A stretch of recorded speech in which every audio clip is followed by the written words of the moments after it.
আসসালামু আলাইকুম। এটা কিন্তু চাল কুমড়া না, এটা কিন্তু কচু। চাক চাক করে কেটে তারপরে ভেজে এটা আমরা রান্না করতেছি। পেঁয়াজ মরিচ আদা রসুন বাটা হলুদ মরিচের গুঁড়া সব কিছু দিয়ে। এটা কিন্তু মজা আছে, খাইয়ে দেখুন। কচুর এভাবে ভাইজা রান্না করলে কিন্তু মজা লাগে। আর কিন্তু গলা চুলকায় না, ভালো আছে, স্বাস্থ্যের পক্ষে ভালো কচু খাওয়া।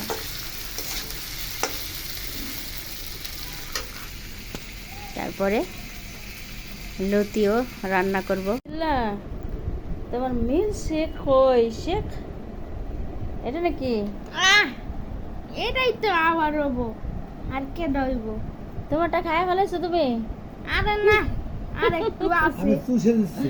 চুষিয়া দিস করে। এত ভাবে চুষতেছি।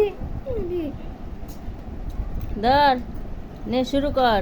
দেখি আমার হাতে দাও। পারবা? হ্যাঁ। কাচের গ্লাস ভাঙতে গেলে ঠুস।